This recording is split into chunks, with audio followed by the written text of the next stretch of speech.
ውድ የዝግጅታችን ተከታታዮች እንደምን ሰንብታችኋል? ይህ በየሳምንቱ ወደ እናንተ እየተዘጋጀ የሚቀርብላችሁ የጄንቢ ሚኒስትሪ የሚዲያ አገልግሎት ነው። እግዚአብሔርን ስለ ዛሬው ቀን እጅግ አድርገን እናመሰግናለን። ይህንን የሚዲያ ምቹ መንገድን እግዚአብሔር ስላዘጋጀልን በውስጣችን የሚያስቀምጠውን የእግዚአብሔርን እውነት ወደ እናንተ እንድናደርስ እግዚአብሔር ይህን መንገድ ስለከፈተልን እጅግ አድርገን እናመሰግናለን። አስቀድመን እግዚአብሔር ዛሬ በሚኖረን ጊዜ እንዲናገረን እናንተንም እኛንም በሚባርክ መንፈሱ እንዲገናኘን እንጸልያለን። አብረን እንጸልይ። እግዚአብሔር አባታችን ሆይ ስለዚህ ቀን እናመሰግናለን። ለዛሬ መደብክልንን እውነት የሆነውን ትክክል የሆነውን እንድንረዳ እንድንሰማ በዚህ በሰማነው ውስጥ ደግሞ እንድንጠበቅ በጸጋ እንድትረዳን ጊዜያችን ሁሉ በአንተ ቁጥጥር ስር እንዲሆን ለሚሰሙ ሁሉ ይሄ ማስተዋልና ጸጋ እንዲለቀቅ እኛንም ተናጋሪዎችን በጸጋ ውስጥ እንድትሸፍነን እግዚአብሔር ሆይ ለሁላችን ጥቅም እንዲሆን ጊዜያችን ሁሉ አንተ ባርክ በጌታ በኢየሱስ ስም አሜን አሜን።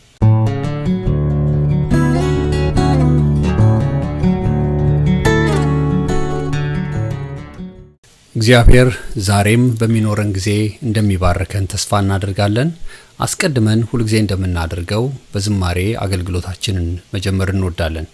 ዛሬ በመጀመሪያ አስቀድመን የምንዘምርላችሁ ዝማሬ በኋላ ለምንነጋገርበት ውይይታችን በጣም መሰረታዊ የሆነና ለዚያ ደግሞ የሚያዘጋጀን ዝማሬ እንደሚሆን ተስፋ እናደርጋለን።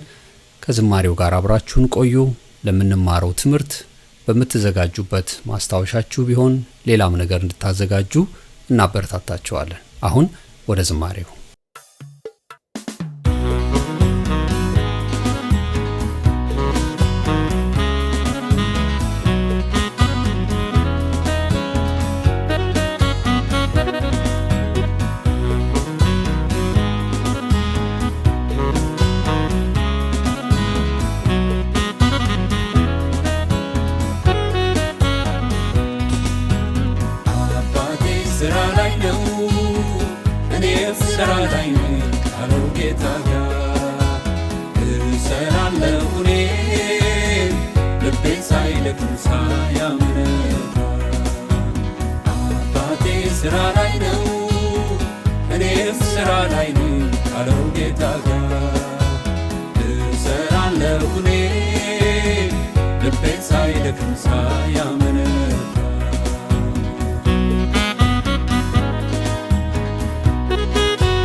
የፈረሰ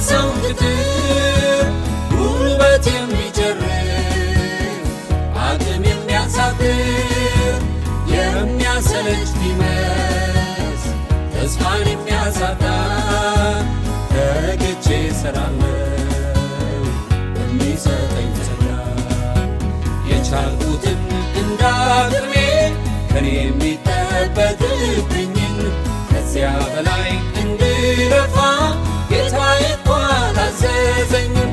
ደግሞ የኔ ልብ ለሥራው ጨክኖ ቢነሳ ዛሬ ብዙ ገና ይትረፈረፋል የአምላኬን ጸጋ በላይ። አባቴ ሥራ ላይ ነው እኔም ሥራ ላይ ነኝ አለው ጌታ ጋር እሰራለሁ እኔ ልቤ ሳይደክም ሳያመነታ። አባቴ ሥራ ላይ ነው እኔም ሥራ ላይ ነኝ አለው ጌታ ጋር እሰራለሁ እኔ ልቤ ሳይደክም ሳያመነታ።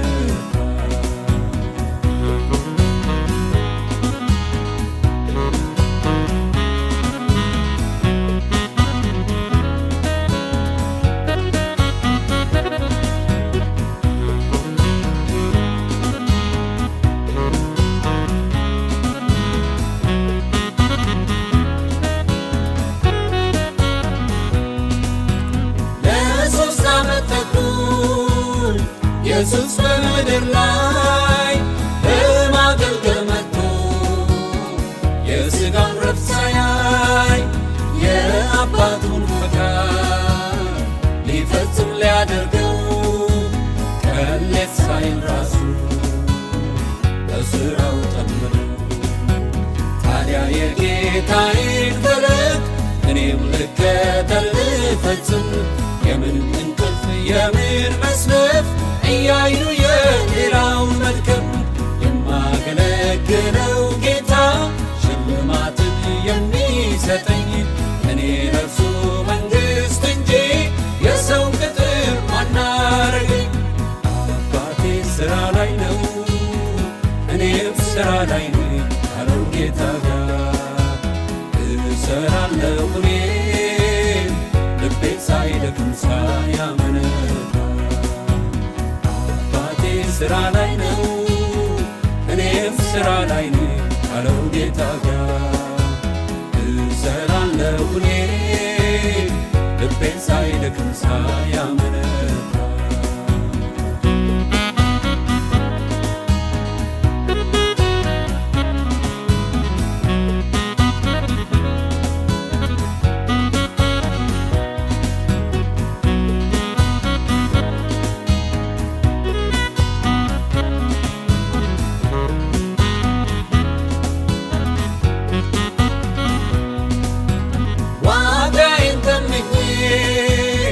ብድራቴን ሳላይ አልገባሁበትም እዚህ አገልግሎት ላይ ደሞዝ የሚከፍለኝ ቀለቤን ሰፋሪ የሚያኖረኝ ጌታ አለ በሰማይ። ጨክኛለሁኝ ዘንድሮስ ዘመኔ ሳያልፍ ልተጋ ጌታዬን ላገለግለው እረፍትን ሳልስት ለሥጋ እንደ ቀድሞ እንዳይበላ ጊዜ ጉልበቴ በከንቱ በአዲስ ጉልበት በአዲስ ራእይ አገለግላለሁ ቤቱን። አባቴ ሥራ ላይ ነው እኔም ሥራ ላይ ነኝ አለው ጌታ ጋር እሰራለሁ እኔ ልቤ ሳይደክም ሳያመነታ። አባቴ ሥራ ላይ ነው እኔም ሥራ ላይ ነኝ አለው ጌታ ጋር እሰራለሁ እኔ ልቤ ሳይደክም ሳያመነታ።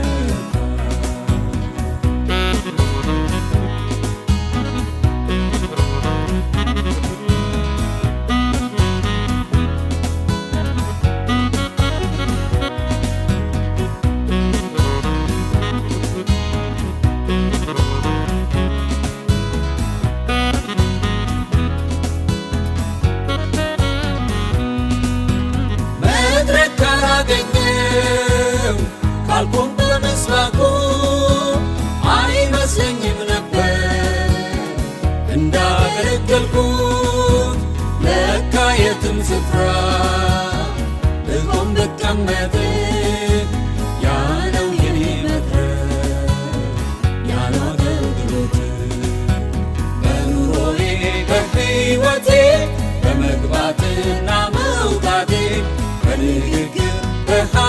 በሐሳቤ በሥራ በተግባሬ ጌታን ያገለገልኩት እርሱም በእኔ ያሳየሁት ስኖር ያለው አገልግሎት ክብሩን ብቻ የገለጥኩት አባቴ ሥራ ላይ ነው እኔም ሥራ ላይ ነኝ ካለው ጌታ ጋር እሰራለሁ እኔ ልቤን ሳይደክም ሳያመነታ አባቴ ሥራ ላይ ነው እኔም ሥራ ላይ ነኝ ካለው ጌታ ጋር እሰራለሁ እኔ ልቤን ሳይደክም ሳያመነታ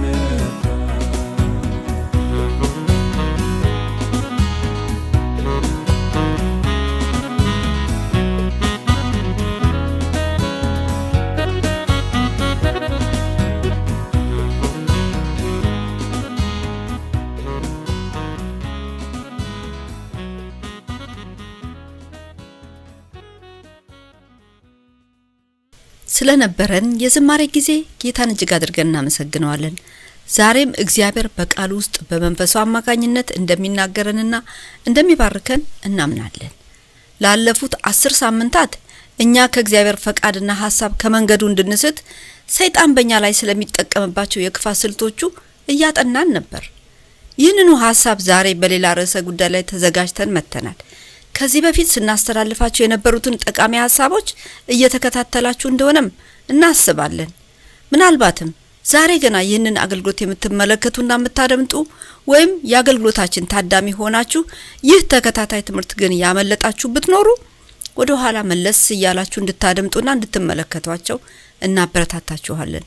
ሌሎቻችሁ ግን እየተላለፈ ባለው ትምህርት ጌታ የሚናገራችሁና የተባረካችሁበትን ሐሳብ በአጭሩ የምትጽፉልን ሁሉ አይተነዋል።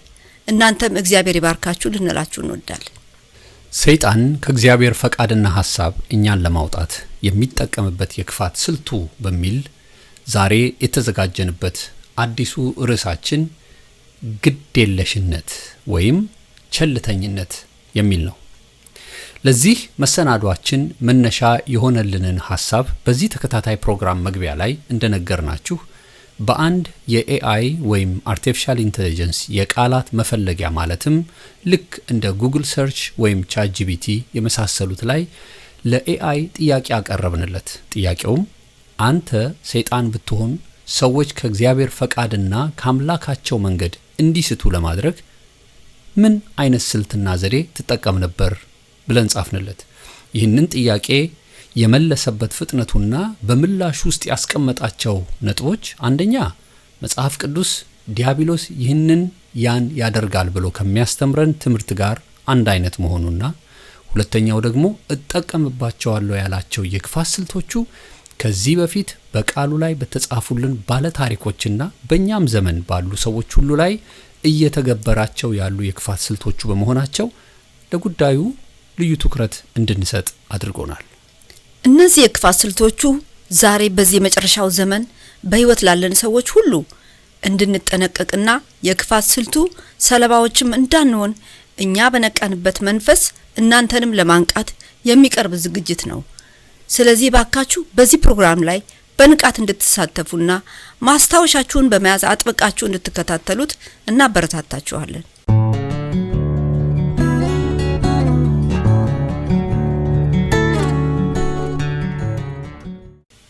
ዛሬ ይዘንላችሁ የመጣነው ሐሳብ እንዲህ የሚል ነው።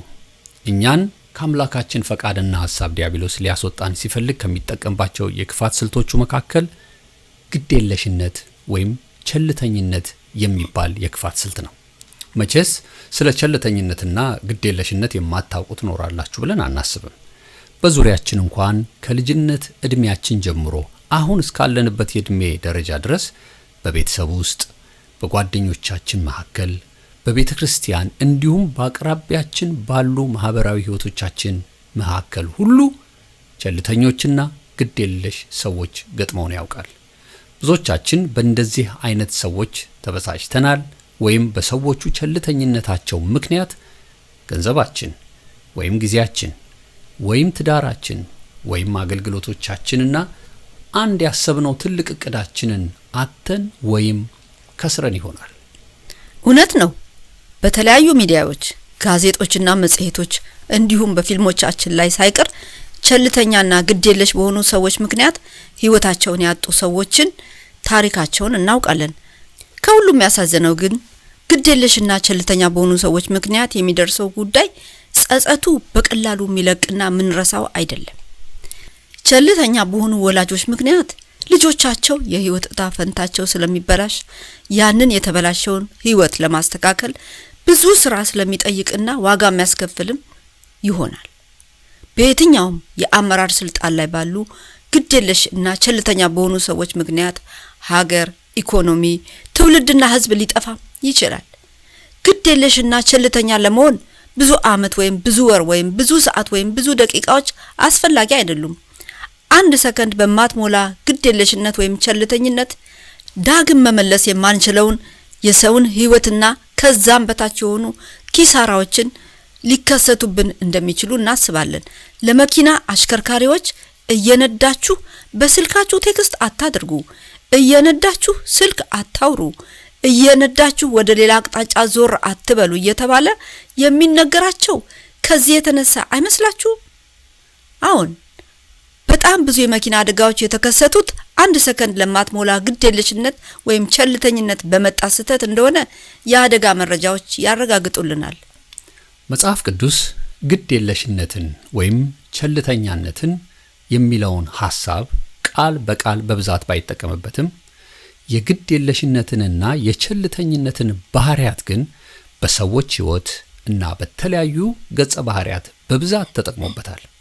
ከነዚህም ውስጥ ሞኝ፣ ሰነፍ፣ ዳተኛና በሌሎችም መገለጫ ቃላት የግዴለሽነትንና የቸልተኝነትን ባህሪና ማንነት ያስተምረናል። እስቲ አስቀድመን በብሉይም ሆነ በአዲስ ኪዳን ውስጥ ከቸልተኝነትና ከግዴለሽነት ባህሪ ወይም ማንነት የተነሳ በራሳቸውም ሆነ በሌሎች ሰዎችና ሁኔታዎች ላይ ስለተከሰቱ ክንውኖች እንመልከት።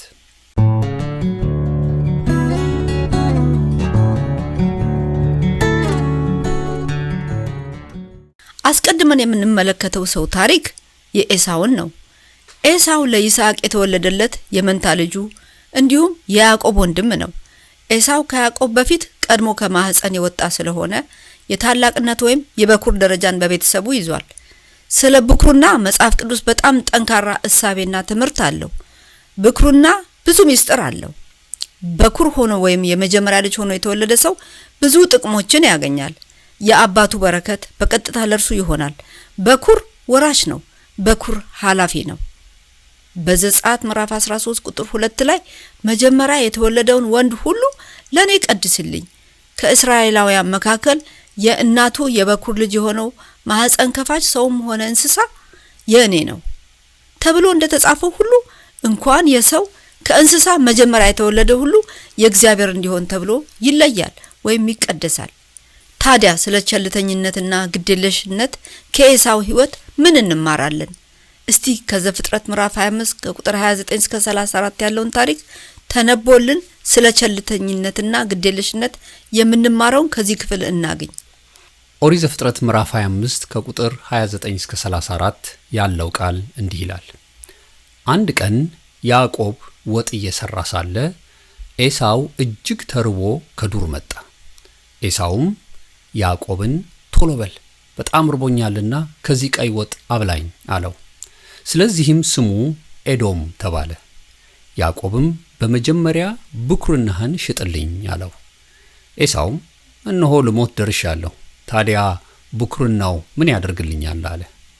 ያዕቆብም ኤሳውን እንግዲያማ አስቀድመህ ማልልኝ አለው። ስለዚህም ማለለት፣ ብኩርናውንም ለያዕቆብ ሸጠለት። ያዕቆብም ለኤሳው እንጀራና የምስር ወጥ ሰጠው። እርሱም ከበላና ከጠጣ በኋላ ተነስቶ ሄደ። ኤሳው ብኩርናውን እንዲህ አድርጎ አቃለላት ይላል። በዚህ አሁን በተነበበልን ክፍል ውስጥ ከኤሳው ሕይወት ቸልተኝነትንና ግዴለሽነትን እንዴት ነው የምንማረው?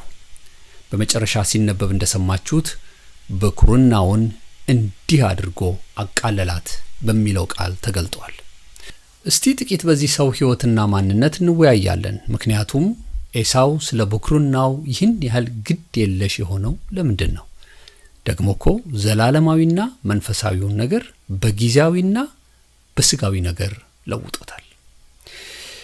እንግዲህ የኤሳው ብኩርና ያውም በዛ ጊዜ ለመጀመሪያ እንግዲህ በፍጥረት ታሪክ ጅማሬ ላይ በሽያጭ የቀረበ ታላቅነት በሽያጭ ቀርቦ ያውም ተገዛው በምስር ወጥ ነው። የወጡ አይነት ምናምን አይደለም፣ ረሃብ አሸጠው። እኔ እኮ ልሞት ነው ያለው። እንደውም በሌሎች ትርጓሜዎች ላይ ሲያሳይ በረሃብ ልሞት ነው እንጂ እድሜ ያርጅቷልም አይደለም። ምክንያቱም ከዛ በኋላ ምን ያህል ዘመን እንደኖረ እናውቃለን።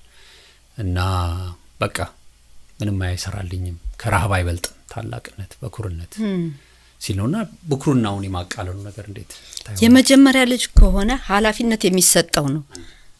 እሱ ነው ያባቱን ነገር ሁሉ የሚሸከመው፣ እሱ ነው ብዙ ኃላፊነቶችን የሚወስደው። በረከቱ ቀጥታ ወደ እርሱ ነው የሚሄደው። ይሄን ሁሉ ነገር ግንዛቤ ውስጥ አልከተተውም። ኤሳው በረሃብ ልሞት ነው። ረሃብ ብቻ ውስጡ አለች። ያቺ ረሃብ ሌሎች ነገሩን አስረስተዋለች። ምናልባት ስንራብ ምንድነው እያስጣለን ያለው? ምን አይነትስ ረሃብ? የትኛው ረሃብ? ምን አይነት ረሃብ? ውስጣችን ያለውን ነገር የተሰጠንን ነገር በኩር ተብለን እንድንጠራ የተባልንበትን ነገር ወይም ኃላፊነት የተሰጠንን ነገር የሚያስጠል ነገር በህይወታችን ገጥሞን ይሆን? ኤሳው የሄደበት መንገድ ያዕቆብ የሄደበት መንገድ የሁለቱን ስናመዛዝነው ልዩነቱ በጣም ሰፊ ነው። በኩር ምን እንደሆነ ጥቅሙ ያኛው ገብቶታል። ምንድነው ዛሬ አእምሯችን ውስጥ ቸልተኛ እንድንሆን ያደረገን ውስጣችን ገብቶ ስፍራ ይወሰደብን? ምን አይነት ረሃብ ውስጣችን አለ እንድንል ያደርገናል። እኔ በጣም እያስገረመኝ ነው ማለት እያንዳንዱ ነገር ራሳችን እንድንፈትሽ የሚያደርገን ስለሆነ ማለት ነው። የሚገርምሽ እንዳልሽው አሁን ያዕቆብ ውስጥ ያለው የታላቅነት ረሃብ ማህፀን ውስጥ ነው የጀመረው። ይገፋፉ ነበር ይላል። ይገፋፉ ነበር። እንደውም እናትየው እንደዚህ ከሆነ ምን ያደርግልኛል እስክትል ድረስ ነበረ በጣም ትትጋይ ነበረው። ሲወጣም ተረከዙን ይዞ ነው የወጣው። ለምን ተቀደምኩ አለ። እንግዲህ ይሄ ልናብራራው የምንችለው ነገር አይደለም። ግን ሲቆይ ያዕቆብ ላይ ያለ የታላቅነት ጥማት እየጨመረ ነው የመጣው። በቃ እናቱም በዚህ ነገር ስትተባበር እናያለን። ያው ወደ ዋናው ትምህርታችን ይሄ ስላልሆነ የኤሳው ቸልተኝነት ላይ ስለሆነ ነው እንጂ በያዕቆብም በኩል ስንሄድ ኃይለኛ ፍላጎት አለ። ያንን ፍላጎት በብዙ ነገር ለፍቶ መጨረሻ ላይ ነው ከእግዚአብሔር ተቀበለው። ያን ረሃቡን ከኤሳው ያጭበረበረው ነገር አላሳካለትም። ከላባ ያጭበረበረው ነገር አላሳካለትም። ከገዛ አባቱ አጭበርብሮ የተቀበለው በረከትም አልሆነለትም። በመጨረሻ ነው እግዚአብሔር ወይ ካልባረከኝ አለቅህም ብሎ በንስሐ በእውነተኛ ማንነቱ ተገልጦ ነው ያዕቆብ አትባልም፣ አታላይ አትባልም፣ እስራኤል ነህ ተመረጥክ ነህ ተብሎ ያንን እውነተኛ የሆነ በረከትን ያገኘው። እሱ ውስጥም ኃይለኛ ረሃብ አለ። ጸሎቱን አይተሽ እንደሆነ ያዕቆብ በቃ በበላ በጠጣ ወደ አባቴ ቤት መለስ ብትባርከኝ ብታለብሰኝ አይነት ነገር ያለ ረሃብ ውስጥ ነበረ። በኋላ ነው እግዚአብሔር ያንን ረሃቡን የቀየረለት። እንደውም በኋላ ስንመለከት እቺ ትውልድ እግዚአብሔርን የምትፈልግናት ተብሎ ያዕቆብን አምላክ የምትፈልግናት ረሃብን ሁሉ ከያዕቆብ ጋር ተያይዞ እናያለን። እሱ ስላልሆነ ርዕሳችን እንዳልሽው ግን ኤሳው ላይ በረሃብ ምክንያት ትልቅ ነገር ነው ያጣው። የሚያስገርመው ነገር ብኩርናውንም ሲሸጠው በምግብ ምክንያት ነው፣ በረከቱም ሲወሰድበት በምግብ ምክንያት ነው። ያዕቆብ አባቱን አብልቶ ነው የወሰደበት። እሱም የሚወደውን አይነት ምግብ እናቱ ሰርታለት ማለት ነው። እና ልሞት ነው አለ። በቃ እንዳልሽው ምን ይሆን አሁን እንግዲህ እነዚህን ሰዎች ተምረን ሌሎችም ገና ብዙ ሰዎችን ስለምናነሳ መጽሐፍ ቅዱሳችን ውስጥ ምንድነው ወደኛም ስናመጣው ምንድነው ዛሬ ያለን ረሃባችን? ቀን ለሊት በቃ ብኩርና እስኪያሸጠን ድረስ እና ይሄንን ታላቅነት ይሄንን የተሰጠንን እድል የሚያስጥል ምን አይነት ረሃብ ይሆን የሚለው ነገር በጣም አሳሳቢ ነው። ልክ ነው። ያቀለል ነው ያለው ነገር። አየህ ቸልተኛነት የከበረውን ነገር እንድታቀል ያደርጋል። አሁን ኤሳው ቸል ያለው የከበረውን ኃላፊነት የሚወስድበትን ታላቅ የሚሆንበትን ያን ሁሉ ሳያቀው ቀስ እያለ ነው ያቀለለው እያቀለልን ያለው ነገር ሳናቀው ቸል የምንለው ነገር ይሆናል ከዛ ደግሞ ያለን ነገር ያስጠለናል ምናልባት ረሃብ መስሎ የገባ ነገር ካለ እንድንፈትሽ ያደርገናል የኢሳው ህይወት እንደውም ሲቆጭ በኋላ ነው የምናየው በፊት ለምን ናት ብሎ አረ እንደፈለከ አርጋት ብሎ የወሰደው እንደ ቀልድ መስሎት ይሆናል አዎ በኋላ ግን ይሄ ልጅ ለካ አክሮሯል ከአባቴ ዘንድም ያለኝም በረከቱ አባቴ እቺ ብቻ ናት ወይ በረከት ሲል ወንድም ጥርቅ አርጎ ወስዶታል አይደል እና ያኔ ምርር ብሎ አለቀሰ ይላል ኢቭን ያቺ ምሬት ለቅሶስት ያቺ የመጀመሪያዋን በምስሮጥ የሸጣትም ታላቅነት ሁሉ ሳትኖርበት አትቀርም በቃ በጣም ከባድ ሐዘን ውስጥ ነው የገባውና ወደኛ ስናመጣው ዛሬ እንዳልሽው በቃ አክብረን እንይዘው የነበረው የእግዚአብሔርን ነገር ያስጣለ ሌላ ረሃብ መጥቷል ማለት ነው እና ደግሞ ይገርምሻል ረሃብ ይለዋወጣል እሱ በምስሮጥ ነው ረሃቡ የነበረው ኢትዮጵያ ያለን ረሃባችን ሌላ ነበር እዚህ ሀገር ስንመጣ ረሃባችን ሌላ ረሃብ ይለዋወጣል ስጋዊ ነገር መሻታችን ይለዋወጣል እና በጣም እንደዛ ናፍቀን ተመኝተን ጓጉተን የሄድንበት ነገር ማይጠቅምና ማይረባ ነገር ውስጥ ይጥለናልና ይሄ በጣም ያንዳንዱ ሰው ይሄን ጉዳይ ወደ ራሱ እየወሰደ ሲገነዘበው የምን ረሃብ ውስጡ ያታገለው እንደሆነ ይገባዋል ምን አይነት ረሃብ ነው ያለን ነገር ያስጣለን የከበረውን ነገር ያስጣለን ኃላፊነት የተሰጠን ነገር ያስጣለን አገልግሎቱን ያስጣለን ምን አይነት ረሃብ ነው የትኛው ረሃብ ነው ሁሉ ሰው ራሱን ሲፈትሽ የሚያገኘው ይመስለኛል ምናልባት እኛ የራሳችንን ነው የምንናገረው አድማጮቻችን ደግሞ ራሳቸው በጣም የትኛው ረሃብ የሚለው ሲፈትሹ ያገኙታል ራሳቸው እንግዲህ ከዚህ በፊት ታስታውሻለሽ አንድ ፕሮግራም ሰርተን ነበር ለመኖር ብሎ የሚል ፕሮግራም ነበር እና ለመኖር ብሎ ሰው ምን እንደሚያረግ በቃ የሚለውን ነገር ባንድ ዝማሬ ነበርና ከዛ ውስጥ ከተላከልን ከአንድ አድማጭ ተመልካቻችን የተላከልን ነገር በእውነት ሁሉ ጊዜ ያሳዝነኛል ለመኖር ብዬ ነው ትዳር ውስጥ የገባሁት ግን ለመኖር ብዬ የገባሁበት ትዳር አሁን እዚህ እንደ ሲኦል ሆኖብኛል እና የእግዚአብሔርን ነገር አስጥሎኛል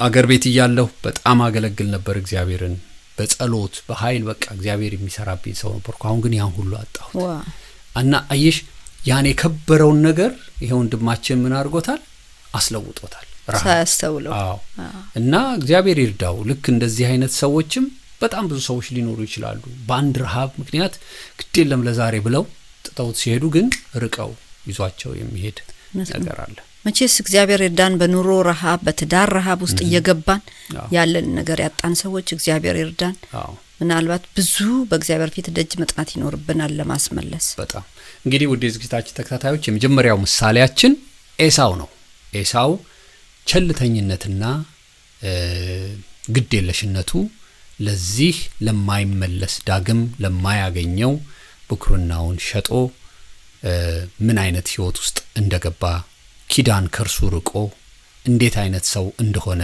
እናያለን ስለዚህ ምናልባት አሁን እንዳልናችሁ በያላችሁበት ሁኔታ ውስጥ ምንድነው ቸልተኛ ሆናችሁ ግዴለሽ ሆናችሁ ሊያስጠላችሁ ያለ ረሃብ ምንድነው ያንን እንድናስተውል እግዚአብሔር ይርዳን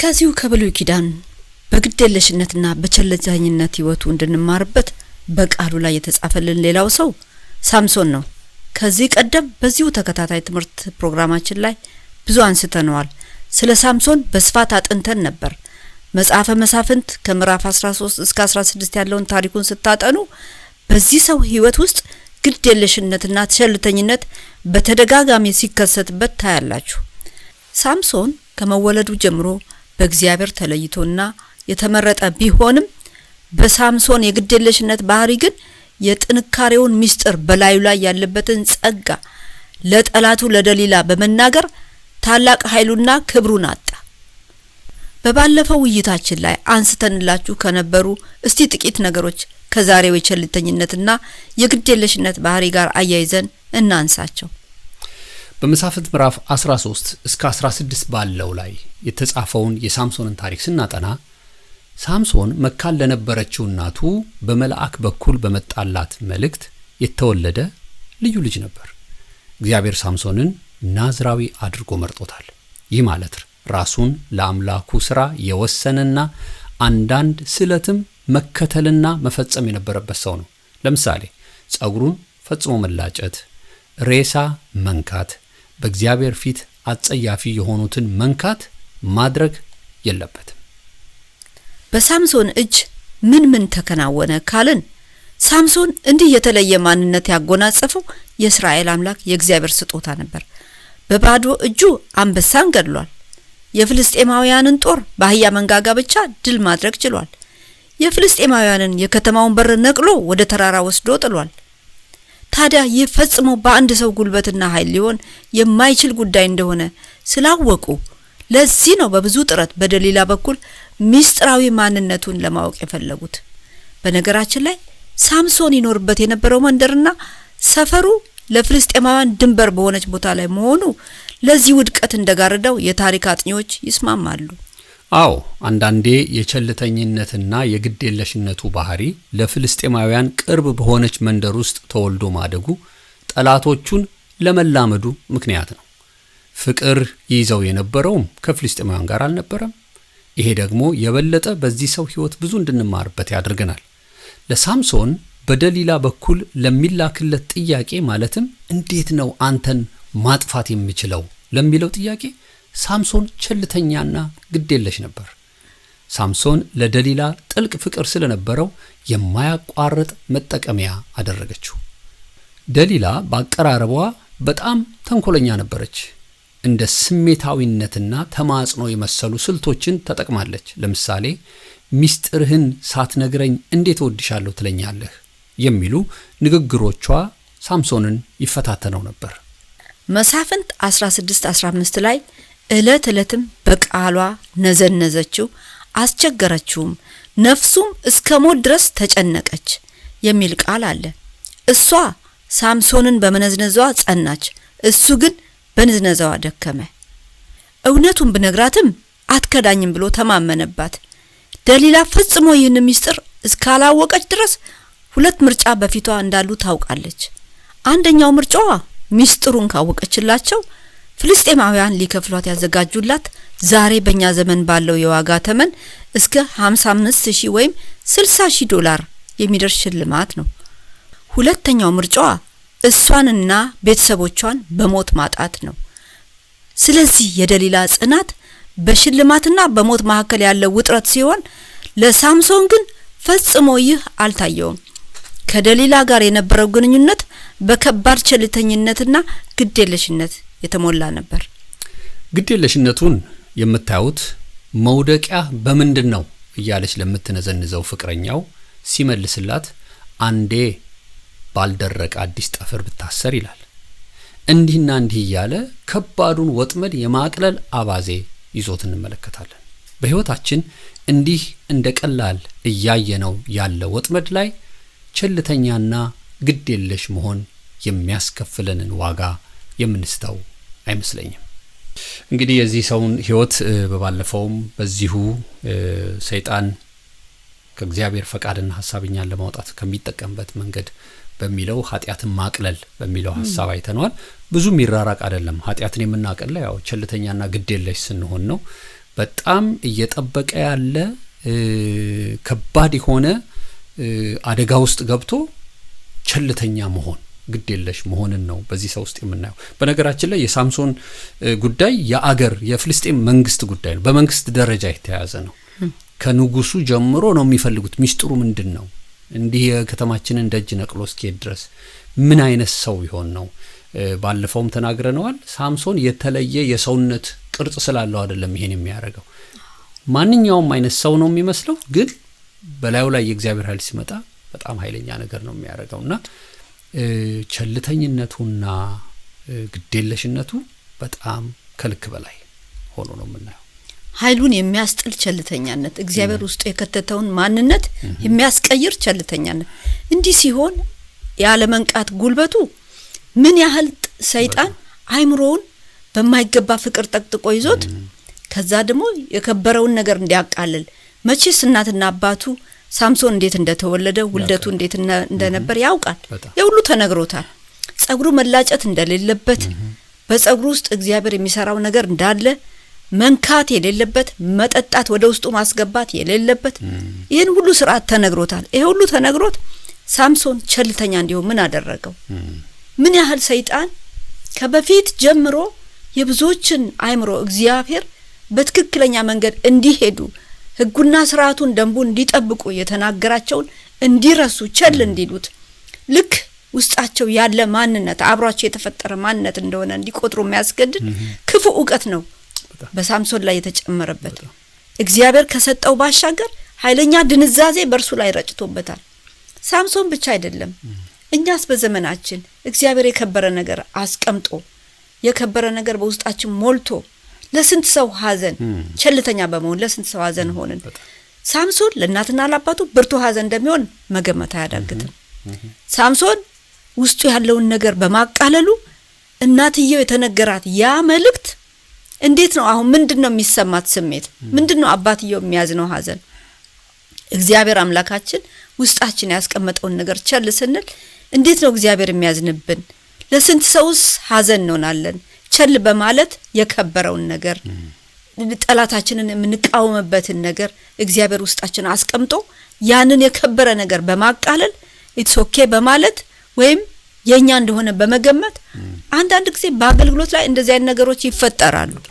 የኛ ይመስሉናል። አይደለም፣ ዝማሬ የኛ አይደለም፣ እግዚአብሔር የሰጠን ነው፣ ከሱ የመጣ ነው፣ ለሱ ነው የሚሆነው። የኔ ነው እያልን የምንይዛቸው የምናቃልላቸው ኢትስ ኦኬ እያልን በድፍረት የምንቆምባቸው ምንሰራባቸው ምንገለጥባቸው አገልግሎቶች ቢኖሩ ምናልባት በቸልተኛነት እየሄድን ድንገት የሚያስመታን ድንገት አይን የሚያስወጣ ውድቀት ውስጥ አየህ እይታን በሙሉ በቃ እውር የሚያደርግ ባዶ የሚያደርግ ማንነት ውስጥ ሊከተን ጠላት እንዴት እንደሚዘትብን የቱ ጋር ነው ኃይልህ?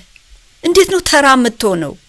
እንዴት ነው አንተ የምትቃለለው ሲባል ሰው ካልነቃ ከዚህ በላይ ድንዛዜ ምን አለ? እንዴት ነው የምትደክሙት እያለ እኮ ጠላት እኮ ዛሬ በቤተ ክርስቲያን ውስጥ በትዳር ውስጥ እንዴት ነው የምትፋቱት? እንዴት ነው እናንተን መለያየው? እንዴት ነው ቤተ ክርስቲያንን ማደክመው እያለ ሲመጣ አይናችን ታውሮ እኛ ላይ የሚመጣው ኃይላችን የሚያዝለውን የሚያደክመውን ነገር ሲረጭብን እንዴት ነው በአዚም ምንፈዘው? እንዴት ነው የተሰጠን ያን ብርቱ ስም ምናቃልለው?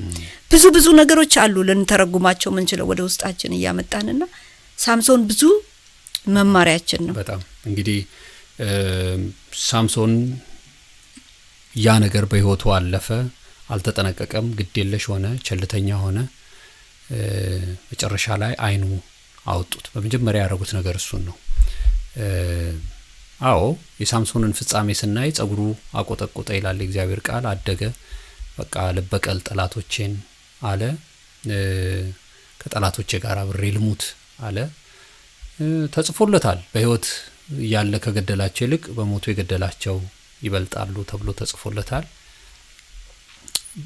በቃ እኛ ዘመን ድረስ ግን ዛሬም ድረስ ሳምሶንን በቸልተኝነቱ እንጂ በሞቱ ጀብዱ አናነሳው እና ቸልተኛ ባይሆን እግዚአብሔር በርሱ ሊሰራ የነበረው ነገር ቅድም እንዳልሽው በእናትና አባቱ የተነገረው ነገር ሁሉ ሊፈጸምበት የሚችል ሰው ነበር እና ሳምሶን ዙፋን ላይ ተቀምጦ እስራኤልን አልመራም።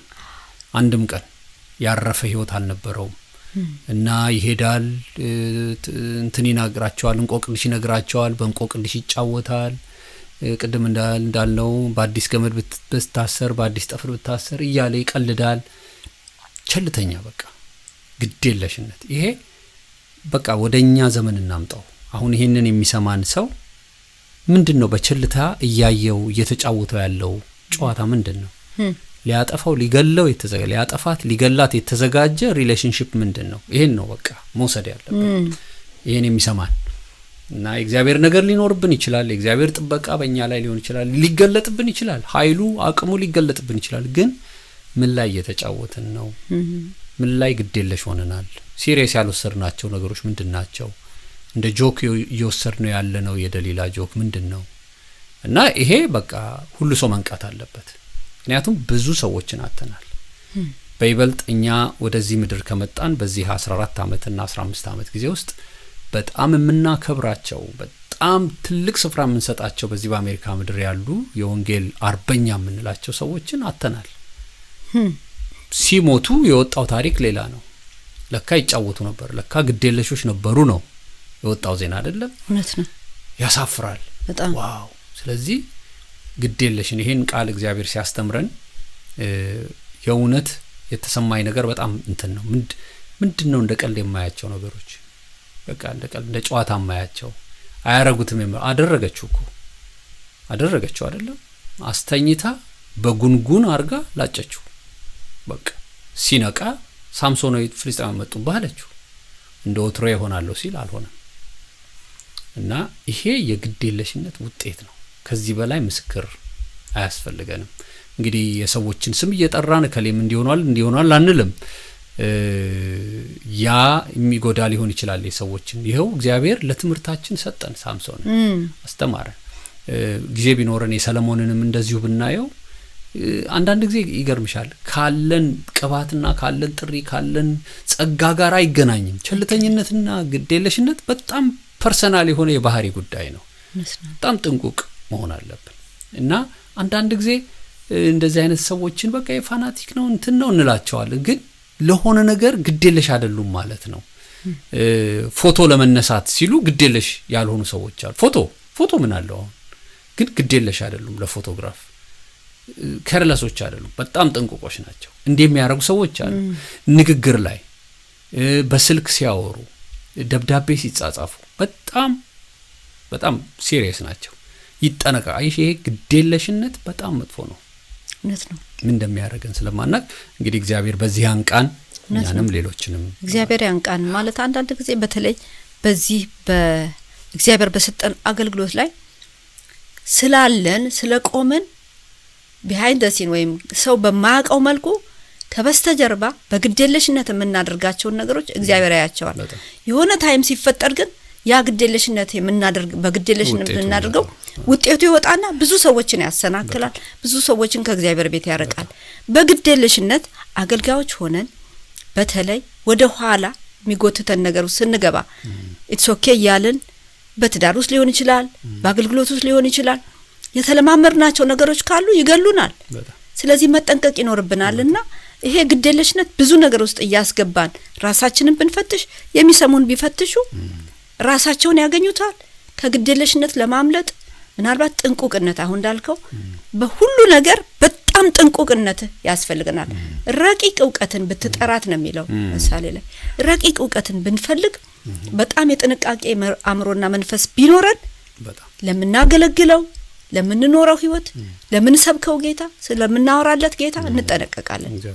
ስለዚህ እግዚአብሔር ከእንደዚህ አይነት ቸልተኛ ከሚያደርግ ተጽዕኖ ይጠብቀን። በጣም አሜን። እውነት ነው።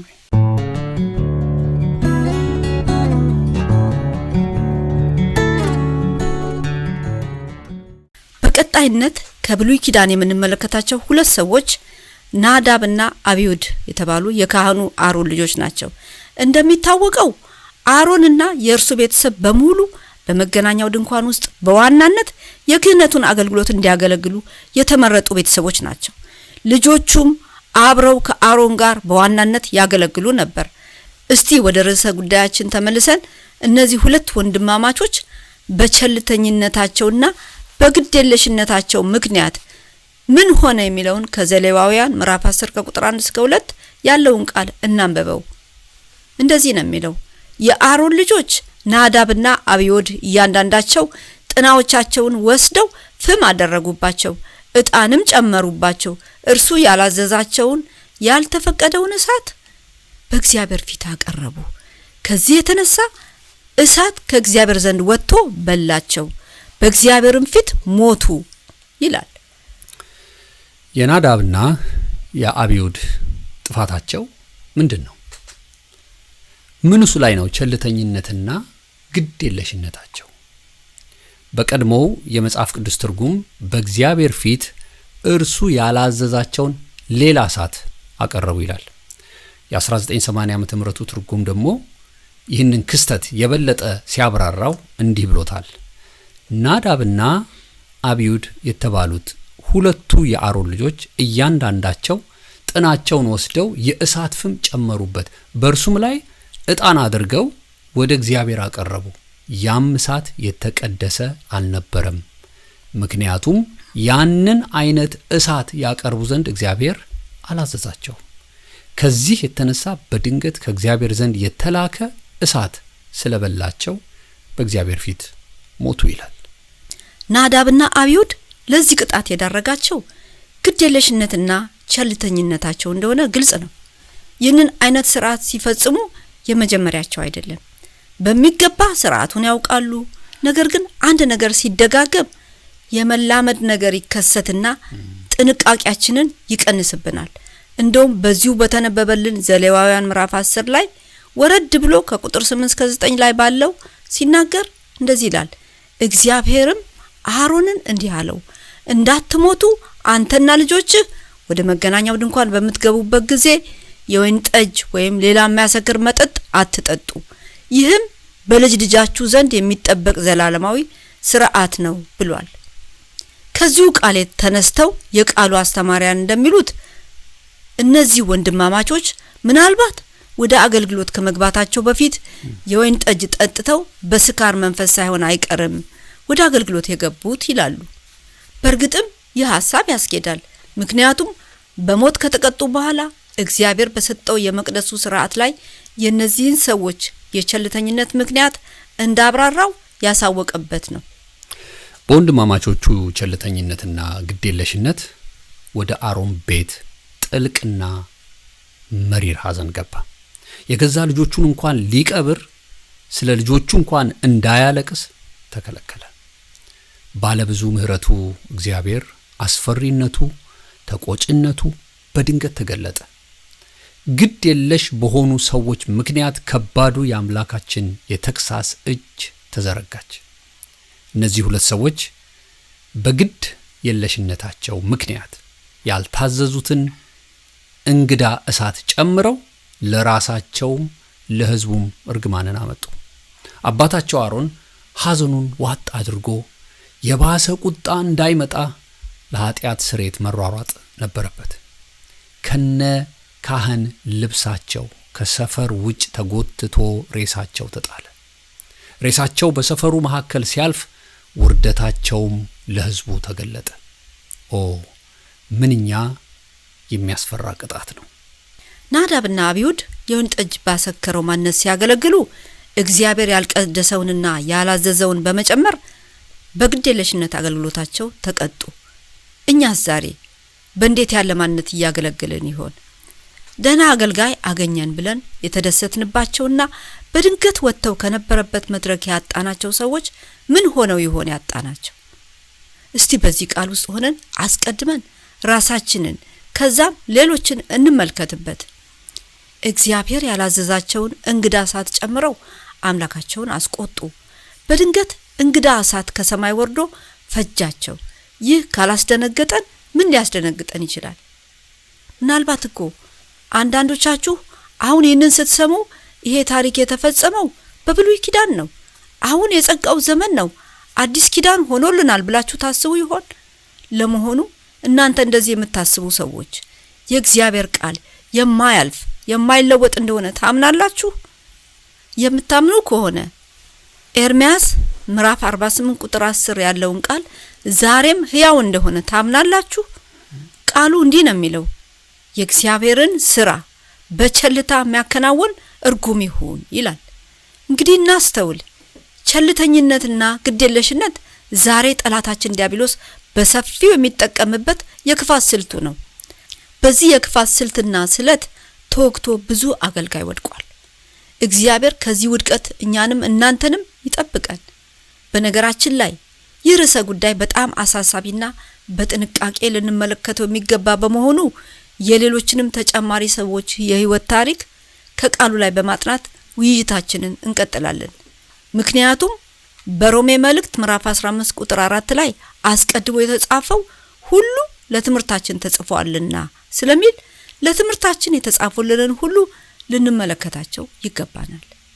እንግዲህ ይህ የአሮን ልጆች ታሪክ በጣም የሚገርመኝ ነገር እስካሁንም የምናነሳቸው እንደው በዚህ ሐሳብ ውስጥ ሆነን ራሱ ብዙ ሰዎችን ብናነሳ ዛሬም ችግሩ አለ። ዛሬም ተደጋጋሚ ጥፋቶች ይሆናሉ። በቸልተኝነትና በግዴለሽነት ምክንያት ዛሬም የሚሆኑ ነገሮች ናቸው። ምናልባት እንደ አሮን ልጆች የምናቀጣጥለው እሳት ላይኖር ይችላል። እንደ አሮን ልጆች የክህነት ልብስ ላንለብስ እንችል ይሆናል። ግን በጣም ታሪኩ ሲደገም ሲሆን የምናየው ነገር ነው። በዋናነት የነዚህ ልጆች ጥፋት እግዚአብሔር ያላዘዘውን እሳት መጨመራቸው ነው። እንግዲህ በዘሌዋውያን ላይ ስናይ በጣም ስርዓት አለው። ማለት ወደ አንድ ኃላፊነት ሲመጡ በጣም ነው ያንን ኃላፊነታቸውን እንዲያውቁት ተደርጎ ነው እንጂ ምክንያቱም የነሱ ደግሞ ኃላፊነት በጣም ከባድ ነው። በትንሽ ስህተት ሬሳቸው ነው የሚወጣው እና ሳያውቁ ነው እንደው ሳያስቡት ነው የምትዩ ቸልተኝነት አይደለም። በቃ ይሄ ግዴለሽነትና ቸልተኝነት ነው። እንደውም ጥሩ ፍንጭ አግኝተናል። ሳይጠጡ ይግቡ የሚል ቃል መጣ። አየሽ? ስለዚህ ለሰዎች ጥንብዝ ብለው ሰክረው ገቡና በቃ ምን አሁን ከዛም ጥቼ ስራ ጠብቂ ነው ሲያረጉ በድንገት እግዚአብሔር እሳት ወደቀና እንደውም አንድ እንትን ላይ ሲያሳይ የሌዊ ልጆች በይበልጥ ደግሞ የካህናት ልጆችና ካህናት የሚኖሩት መገናኛው ድንኳን አጠገብ ነው የሚኖሩት። ስለዚህ ልክ ሲሞቱ እነሱንም መንካት ራሱ የሚያረክስ ስለሆነ እግራቸው ላይ ገመድ ይታሰራል። እየተጎተቱ በገመድ ሰፈሩን ሁሉ ተጉዘው የሚጣልበት ትልቅ ጉድጓድ አለ። እዛ ጉድጓድ ውስጥ ይጣላሉ። ከሰፈር ውጭ ይጣላሉ። ምን እንደለበሱ ነው ያለው? የካህናት ልብሳቸውን እንኳን እንዳታሉ። እሱ ራሱ ረከሰ ነው። ሁሉ ነገራቸው ረከሰ። ስለዚህ ይታይሽ ለኃጢአትሽ ኑዛዜ መገናኛው ድንኳን ድረስ ሄደሽ የምታገኙ ያ ካህን ልብሱን የሚያጓጓሽ ካህን ማለት ማንነቱ፣ ስልጣኑ፣ ፖዚሽኑ የሚያጓጓሽ ሰው ዛሬ በሰፈርሽ ሬሳው ተጎትቶ ሲሄድ ስታይ ምን ሆኖ ነው? እግዚአብሔር አርጋ ያላረገው ነገር ተብሎ ነው። በግዴለሽነት ምክንያት እንደዛ አይነት ነገር ሲሆን በጣም ያሳዝናል። እኛ በአዲስ ኪዳን የንጉስ ካህናት ተብለን የተሾምን እኛ ምናጠፋው ጥፋት አይበልጥም ወይ? ያ ግዴለሽነታችንን እኮ ዛሬ እንድናየው ወደዛ ነው ልንመጣ የሚገባን። በቃ አሁን እኛ ምናደርገው ጥፋት በነገር ሰክረን እግዚአብሔር ፊት መድረኩ ፊት ምንቆም እኛ በብዙ ኃጢአት በብዙ ባልተቀደሰ ማንነት በቆሸሸ ማንነት ከካህን ጋር የማይመጥን ህይወት እየኖርን እንዴት በፊቱ እየቆምን ምሕረት በስቶልናል። ምናልባት የኛ ቁጣ እንዳይበስ አይሽ አሁን ብሉይ ኪዳን ላይ ሞት አለ፣ አዲስ ኪዳን ላይ ሞት አለ። የብሉይ ኪዳን ሞት እዛው በስጋ ነው የሚጀምረው። የአዲስ ኪዳኑ ደግሞ ውስጥሽ ነው የሚሞተው። ማለት አሁን እንደተባለው እንደ አሮን ልጆች ከነ ልብሱ እየተጎተተ ሬሳ ላናይ እንችላለን። ግን ኦሬዲ ልብሱ ላይ ሆኖ የሞተ ብዙ አለ። ማረጉ ላይ ሆኖ ይሞታል። ዝማሬው ላይ ሆኖ ይሞታል። ስብከቱ ላይ ሆኖ ይሞታል። ምንም ማድረግ አይቻልም። አይታወቅም፣ ለሌላውም ሰው አይታወቅም። ስቲል ሰውየው አክቲቭ ነው፣ ያገለግላል። ወይ አጋንን ሊወጣለት ይችላል። እሱንም ልታቂ አትችልም። በእግዚአብሔር ዘንድ ግን እግዚአብሔር በጸጋ ስጦታውና በመጥረቱ አይጸጸትም ስለሚል በስጦታው አይጸጸትም ለኛ በሰጠን። እኛ በመናደርገው ግን እየተጸጸትን በቸልተኛነት ሳንሰራ በጽድቅ በቅድስና እየሰራን ካልሄድን ምናልባት አንድ ቀን ይገለጣል። መገለጫ ቀን አለው፣ ግዴታ አለው። ምክንያቱም እግዚአብሔር በኦልድ ቴስታመንት በብሉይ ኪዳን እነሱን እየቀስጣ እኛን ዝም ብሎ እንደዚህ እንደተሞላቀቀ ልጅ እንድንቀጥል የሚፈልግ አምላክ አይደለም። ቅዱስ ስለሆነ በቅድስና የምናመልከው አምላክ ነው። እየተቀናጣን እያጨማለቅን ፊቱ ልንቆም አንችልም። የረከሰ ማንነታችን መጽዳት አለበት እና እየሰከርን በብዙ ነገር እኮ ነው የምንሰክረው። በነገር እንሰክራለን፣ በክፋት እንሰክራለን፣ በአመፃ እንሰክራለን። ብዙ ነገር አለ ውስጣችን እኮ በዚህ ሰዓት። ለነገሩ እነዚህ እንደውም አንቺ እንደውም ትንሽ ላላርገሻል በደንብ በወይንም የሚሰክርም እንዳለም ነው እንሰማለን። ከሌ ነው ብለን እርግጠኛነቱን ባናረጋግጥም ግን ተሰክሮ እንደሚገባ ሁሉ የምናውቀው ነገር ነው። ዘቀጥን በጣም ነው እንጂ ቅድም ያልሽው ይሄ እኛ የንጉስ ካህናት ነን፣ የተመረጠ በቃ ዜጎች ነን። እግዚአብሔር በእኛ ላይ ትልቅ ምህረት አፍስሷል። ያ ምህረት የፈሰሰው ዝም ብሎ በበረግና በበሬ ፍየል ደም አይደለም። የገዛ ልጁን ደም አፍስሶ ዋሽቶናል።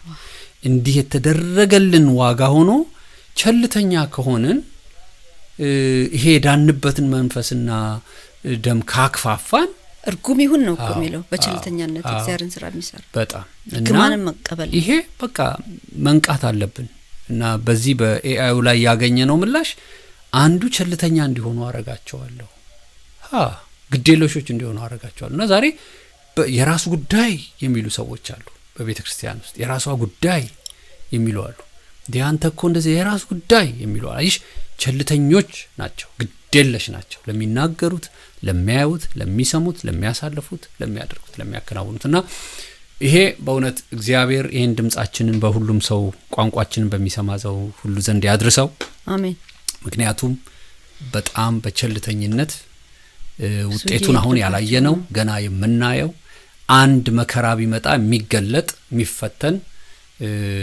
እንደ እሳት በገለባ እንደ ገለባ በእሳት የሚቃጠል ነገር ነው ለዚህ ነው የእግዚአብሔር ቃል መሰረቱ በጣም ዋጋ የተከፈለበት ስለሆነ በወርቅ ስሩት ከሰራችሁት ላይ ቀር የሚል በእንጨት በሳር ባገዳ ከሰራው ይቃጠላል የግዴለሽነትን የሚያሳይ ስለሆነ ነው እውነት ነው እግዚአብሔር እርዳን መቼስ እንዴት ያለ ከባድ የህይወት ልምምድ ውስጥ እንዳለን በተለይኛ እናገለግላለን ምንለው በጣም ውስጣችን የሚፈትሽ ነገር ነው እኛ በጣም ነው በዚህ በነገራችን ላይ ይሄ መልእክት እንደው ለአገልጋዮች ብቻ ነው አርገው እንዳይወስዱብን ይሄ መልእክት ትዳር ውስጥም ያስፈልጋል ቸልተኝነትን ትዳር ውስጥ ቸልተኝነትን ግዴለሽነትን ትዳር ውስጥ ካረግን ውጤቱ ያው ነው የሚሆነው እግዚአብሔር አጨምሮ ያለውን ነገር ስንጨምር የዚችን ዓለም ሲስተም ስንጠቀም ወደ ህይወታችን ወደ ትዳራችን ወደ ሌላው ነገር ስናስገባ ይሄ በጣም ልናስብበት የሚገባ ነገር በጣም ከባድ ነው